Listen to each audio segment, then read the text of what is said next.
So what are we doing here, Michael? I'm just putting in a new disc, which I'm going to set it up to play. And this is the Akai double head, isn't it? This is the Akai DD8 double head system that we use. Oh, fantastic. So you've just put a disc in, yeah? Yeah, it's now scanning the disc, and now it's loaded the file. So now I've just got to set it up to actually play the film. Ah, brilliant. So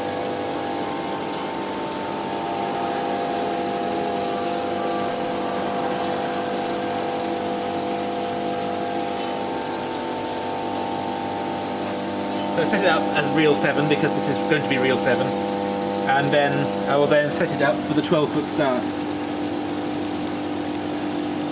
So 59, 52 is the 12-foot start. Yeah. So what I'll have to do now, make sure I'm starting the gate. That's right. Okay. Starting the gate, Michael. Okay.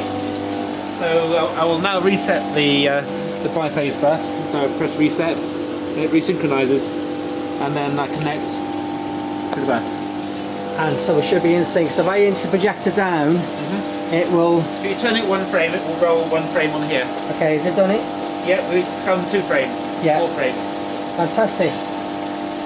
Michael, that's a lot easier and probably more reliable than double head mag, isn't it? It's certainly, if for any reason you get out of sync, it's certainly much easier to pull it back in. Yeah, yeah. Because you can slip it precisely in frames. Fantastic. The thing is, you're just taking 2 units about with you instead of sort of loads of reels of film, and you still need a follower, where at least you can go in and sync up with this, which is a lot easier for you, isn't it? Yeah, and we have a kit, which means that we can hook it up to Cinemecanica projectors, Kineton projectors, or places that already have a Magnatec follower or a Sondor follower. Yeah, yeah. I think we can probably cover every projector combination that's out there now. Oh, fantastic. Oh, well done, Michael. So this top unit is operating off projector 1, yes? Yeah, you're currently on projector 1, yes. Yeah. The LEDs are standard Dolby level, 300 millivolt meters. Yes. And we have trimmers to calibrate the output of each channel. Oh, fantastic. For 6-track films, it's a standard Dolby stereo layout, so left, centre, right, left surround, right surround, sub.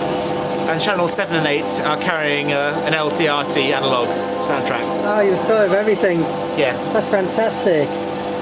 And here, Michael, this is the 2 discs, isn't it? Yes, these are the 2 discs. Yeah. So they're magneto-optical discs. They look a bit like recordable CDs, basically. Oh, nice. Is that glass? It is, yes. Yes. Wow. So what you got there is actually the main soundtrack of this movie, isn't it? That's right. Which will make the other soundtracks from. Probably, yes. It's a copy of the master. Right, yeah. Yes. So when you're doing this Akai double head, how many reels will go on one disc?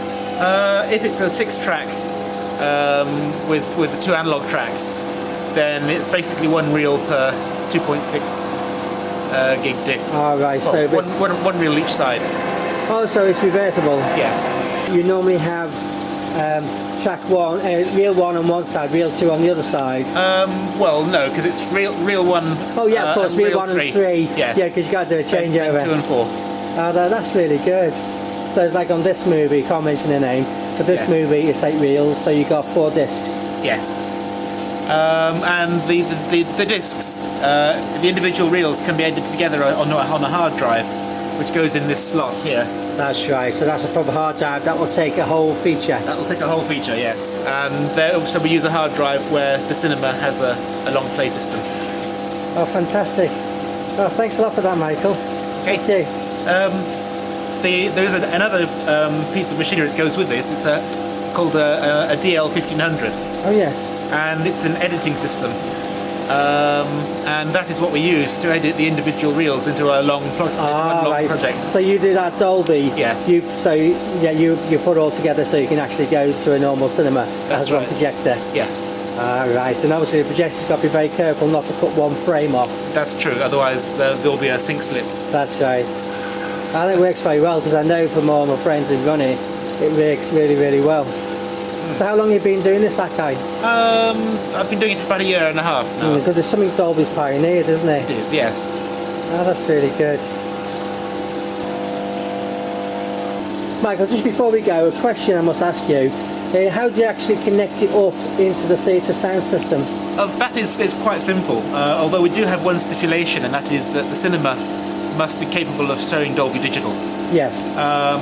That ensures that it has a 6-track input point that we can use. Ah, yes. And also that it's got stereo surrounds, subwoofer, Yes. and so on. Yeah. The output of this switcher unit has a connector, which mates up with the DA20 connector Yes. in an existing system. All right. So I just unplug the existing DA20. Is that like a D connector, like a Yeah, 25 pin D connector. Yeah. And also that's the same pin configuration as on the back of the CP500 6-track input for DTS. Oh, that's good. Yes. So as long as the theatre has a CP500 or a CP65 with a DA20, installation is no problem. And if it's say a normal cinema, you'll fit a shaft encoder on a projector for the Yes. sync. That's correct. The shaft encoder I usually use is this universal one, which I had made up. Yeah. All right. And it's driven by the film. Yeah. So film pulls it. Yes. Yeah. And it basically will sit either under an existing DA20 Yes. or on those are the same standard holes that you have on a Century or West Star projector, Yes. or Christie or any of the American machines. Yes. And also you can pick up a couple of the holes on a Cinemechanica as Oh, well. fantastic. And the back of this is? A standard shaft encoder. Oh, fantastic. For a 6-picture sprocket, Yes. it's 12 pulses per revolution. All right. You're the electronics expert, I'll believe you on that one. Right. And Michael, when you go into a preview theatre like this one and all the West End previews, you don't need to put a shaft encoder on, do you? No, I have adapters to pick up biphase information from their mag followers. At the moment I can cater for Magnatech, Sondor and Albrecht.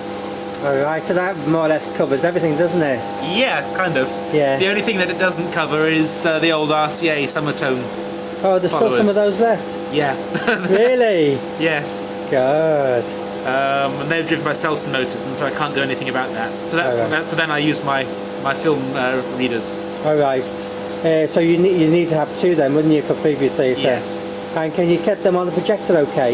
Yes.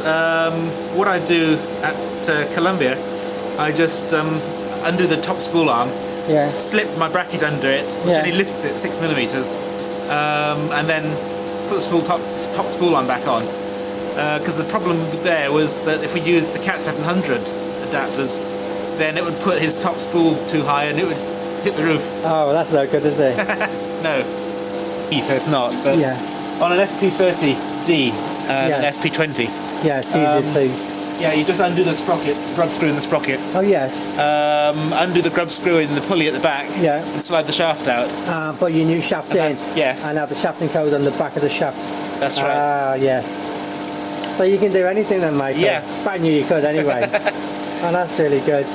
So obviously you enjoy doing all this and pioneering it all. Yes, whenever I go into a new venue which proves there's a problem, then I have to make up an adapter or whatever Yeah.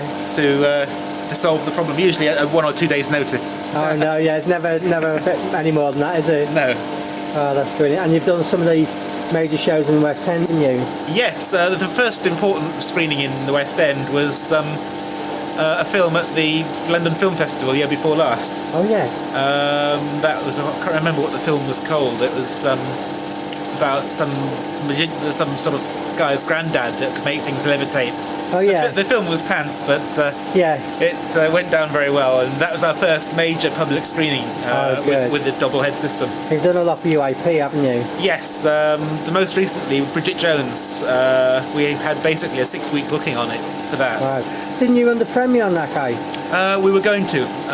We did the cast and crew and multimedia, Yeah.